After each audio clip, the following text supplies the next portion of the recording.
ఫైనల్గా అయితే ఒకటి చెప్తున్నానండి, కులాల కుంపట్లలో చలి కాసుకోవాలి అనుకునే కొందరు రాజకీయ నాయకులు, అలాగే కాపులకు కమ్మలకు అంటే కాపులకి కమ్మలకి పొగ పెట్టేస్తే ఆ పొగ పీల్చుకొని ఆ పొగలో పడి వాళ్లే ఉక్కిరి బిక్కిరై కొట్టుకు చేస్తారు అని ప్లాన్ ఏ ప్లాన్ బి అంటూ ఆపరేట్ చేద్దాం అనుకునే కొంతమంది ఆపరేటర్లు ఉన్నారు.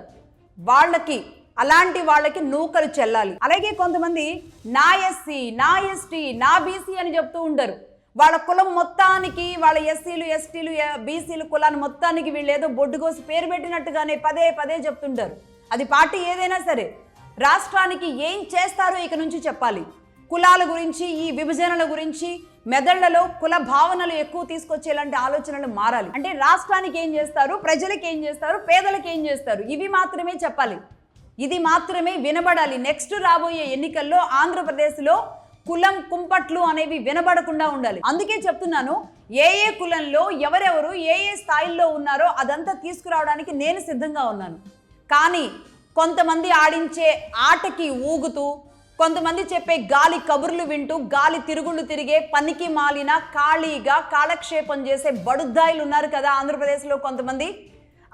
వాళ్ళు ఎవరైతే ఉన్నారో వాళ్లే నిజానికి ఆంధ్రప్రదేశ్కి పట్టిన దరిద్రం. అలాంటి వాళ్ళనే ఇలాంటి వాళ్ళు వాడుకుంటూ ఉంటారు. అందుకే ఏ కులాల గురించి పదే పదే మాట్లాడుతూ ఉన్నారో ఆ కులాల చరిత్ర మొత్తం తీసుకొచ్చి చెప్పడానికి అది ఎంత కష్టమైనా సరే దానికి సంబంధించి రీసెర్చ్ చేయడానికి, దానికి సంబంధించి అనుభవజ్ఞులు, విఘ్నులు, మేధావులు వాళ్ళందరి దగ్గర నుంచి డేటా సేకరించడానికి, ఈ కష్టాన్ని తీసుకోవడానికి నేను సిద్ధంగా ఉన్నాను. సో నెక్స్ట్ ఎపిసోడ్ కోసం కూడా వెయిట్ చేయండి. అది ఎవరి గురించి రాబోతుంది అంటే కమ్మల గురించి.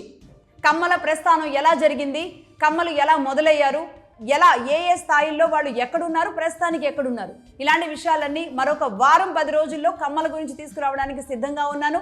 ఆల్రెడీ ఆ డేటా కూడా సేకరించే పనిలోనే ఉన్నాము. నెక్స్ట్ కులగోత్రాలు అనేది కమ్మల చరిత్రతో. So that's all for now. Keep watching Magadha news. This is Lakshmi signing of.